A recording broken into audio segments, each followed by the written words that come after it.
मसाजोगचे सरपंच संतोष देशमुख हत्या प्रकरणात रोज नवनवे खुलासे होत आहेत। राष्ट्रवादीचे खासदार बजरंग सोनवणे यांनी तर संतोष देशमुख यांचं अपहरण झालं त्यावेळी एक स्विफ्ट कारही होती असा दावा केलाय। सोनवणे यांच्या या नव्या दाव्यामुळे प्रकरणाला वेगळं वळण लागण्याची शक्यता नाकारता येत नाहीये।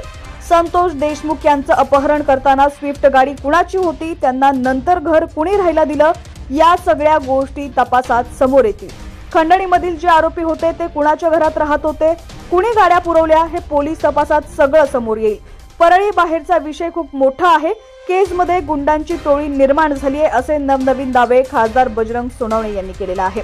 मसाजोगचे सरपंच संतोष देशमुख यांच्या हत्ये प्रकरणात आता एक नवा ट्विस्ट येण्याची शक्यता आहे। त्याचं कारण म्हणजे या प्रकरणात एका स्विफ्ट कारची एंट्री झाली आहे। आतापर्यंत देशमुख यांचं अपहरण झालं ते एका काळ्या रंगाच्या स्कॉर्पिओतून अशी माहिती होती, पण या स्कॉर्पिओ बरोबर एक स्विफ्ट कारही होती असा दावा करून खासदार सोनवणे यांनी खळबळ उडवून दिलेली आहे। बजरंग सोनवणे यांच्या या दाव्यामुळे आता ती स्विफ्ट कार कुणाची, त्या स्विफ्ट कारमध्ये कोण होतं आणि त्या कारमधल्यांचा या सर्व प्रकरणाशी काय संबंध, ती स्विफ्ट कार आणि त्या कारमधले लोक आता कुठे आहेत, कारमधील लोकांचा या प्रकरणाशी काही संबंध आहे का, पोलिसांनी त्यांना शोधण्याचा प्रयत्न केलाय का, असे अनेक सवाल उपस्थित झाले। त्या स्विफ्ट कारमध्ये अपहरणकर्त्यांना मदत करणारे होते तर गेल्या महिन्याभरापासून या कारचा उल्लेख का झाला नाही, हा सर्वात मोठा सवाल आहे।